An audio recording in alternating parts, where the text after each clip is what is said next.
はい、皆さんこんにちは、さちねです。今回は各種トマト栽培ということで、鉢上げ、支柱立て、誘引に関しての動画になっております。まずはミニトマトなんですが、こちらが極甘プレミアムルビーということで甘さが抜群、劣化が少ないということで、種まきに関しましては別動画で2月巻きおすすめ野菜の方をご参照ください。でこちらが中玉トマトの廉価なんですが、家庭菜園向きで濃厚な美味しさがあるということで選んでみました。で最後に大玉トマトなんですが、ホーム桃太郎、こちらがずっしり大玉真っ赤な完熟トマトということで、最初に発芽したのはミニトマトでですね、種まきから約2週間後でちょっとひ弱な感じなんですが、室内であったかく育てたものですからちょっと徒長気味になってしまいましたが、2週間後に芽が出ました。こちらが大玉トマトなんですが、もうすぐね芽が出かかっている感じですね。まだちょっと完全には出てない感じです。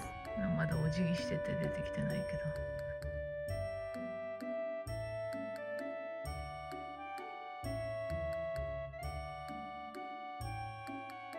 続いて鉢上げなんですけれども、ずっと室内でですね栽培してきたため苗がちょっとひ弱なので、少し早めに鉢上げして日光に昼間を当てて外で栽培しようと思います。通常鉢上げのタイミングは本葉がだいたい2枚から 2.5 枚くらいになってから行うのがいいとされております。で鉢上げ後の管理なんですが、ホット栽培の間は水を切らさないということ、そして温度管理ですね。日中はだいたい23度前後、夜間は15度ということで、寒い時は必ず室内にね夜間は入れてあげた方がいいと思います。あるいは不織布を上からかぶすなどの対策が必要になります。で3つ目には日中はですね日光に当ててあげるということで、光合成を促すことが必要となります。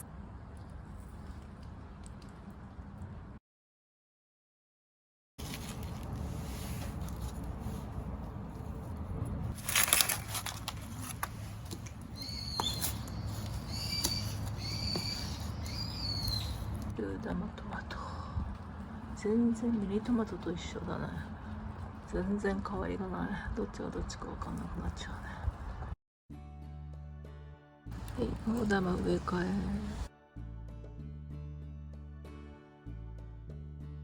はい、3月も中旬になるとね暖かくなって成長スピードがねどんどん上がってきましたけれども、ミニも中玉も大玉もほぼ途中まではですね同じ形状なので、成長スピードも同じくらいなので、しっかりとですねネームプレートなどをつけて分けておかないと後でごちゃごちゃになってくると思いますのでご注意ください。やはり日光に毎日当ててあげると葉っぱの色がどんどん濃くなってきて、健康的な色にですねだんだん変わってまいりました。そして次に植え付けと各種支柱立てをご紹介したいと思います。まずこちらがミニトマトの苗なんですけれども、少し小さかったんですけれども鉢植えにですねして100均のリング支柱をですね立ててあげました。そして少しだけ斜め方向にね向けて植え付けて誘引がねしやすいようにいたしました。早速虫にやられてしまったんですけれども、はい、でこの後残りのミニトマトをすべて鉢植えにですね植え付けていきたいと思います。一つだけねちょっと小さいものがあったんですけれども、弱い感じで色艶もねあまりなかったんですが、かわいそうなのでとりあえず植えてみたいと思います。で培養土はいつもの培養土で30リットルのね畑花壇の土ということで、いつもこちらの土をね使っております。で植え付け前に必ず穴を開けたところに水をたっぷりとね入れてあげてから植え付けということで、ポットをこのように持って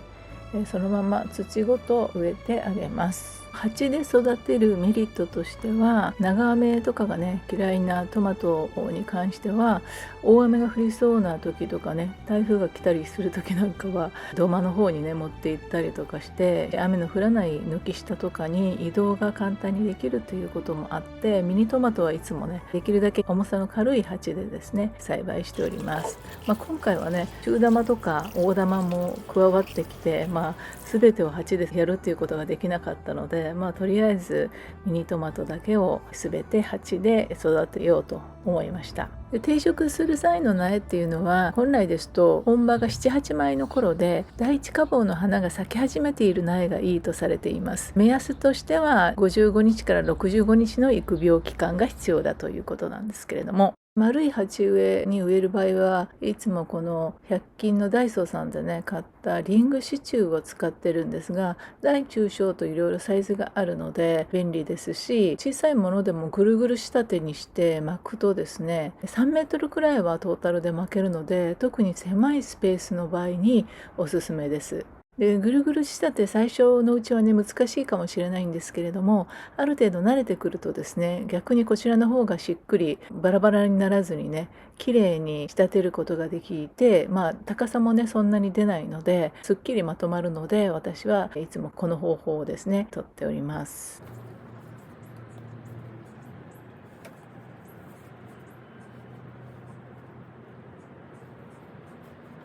完成しました。すごいね輪っかだらけ、支柱だらけだ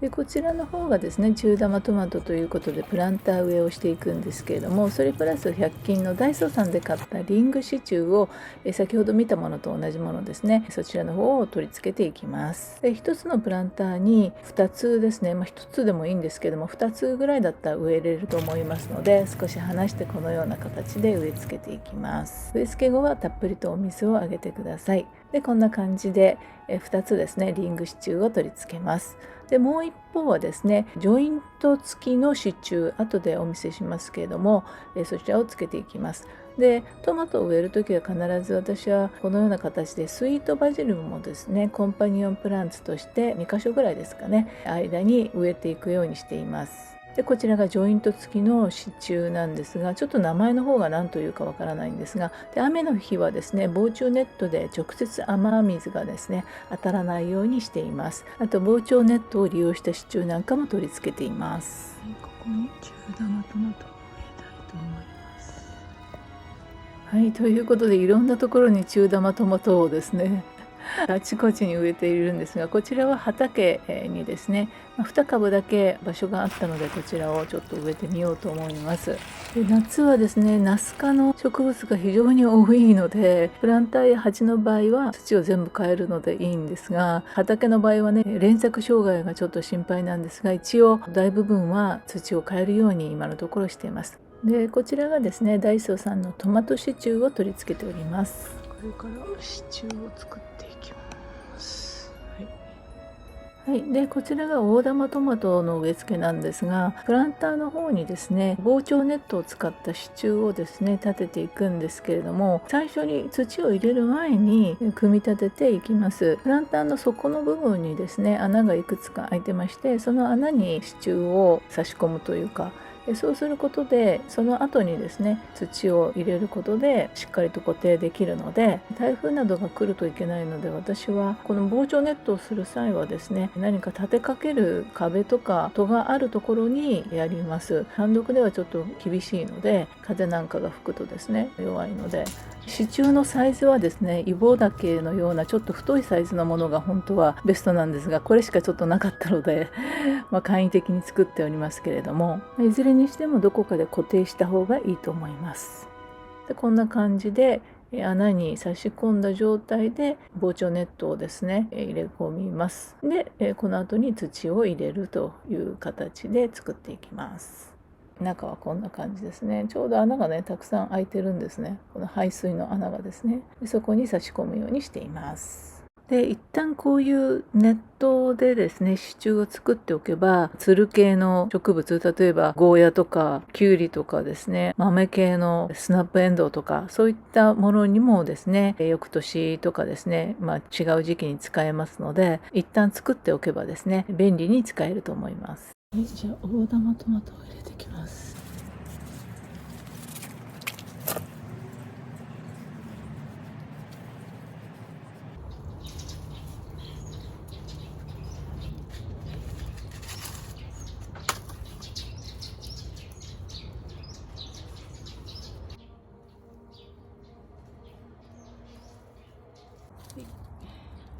きました。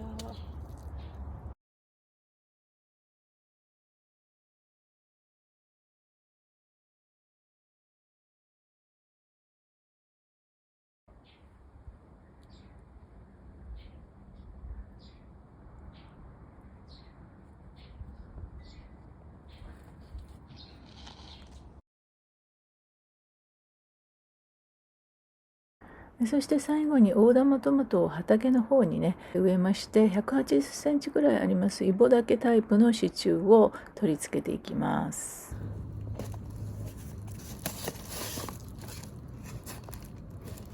で一番奥の畑にですね、畑といっても本当に小さい畑なんですが、4株ほどですねジグザグに植えていくようにしました。必ず植えた後ですね、周りの土をもう一度穴の周りにかぶせて、しっかりとですね上から押さえるようにします。はい、こんな感じでジグザグに植えたんですけども、でイボダケのですね支柱は用意してたんですけれども、どういう形で支柱を立てかけるのかっていうのをですねちょっと悩んでいたんですが、こんな感じ。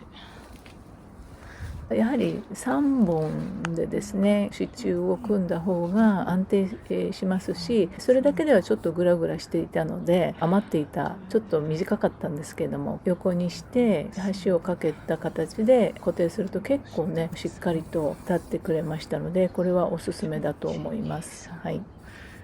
で安定してるから動かないな。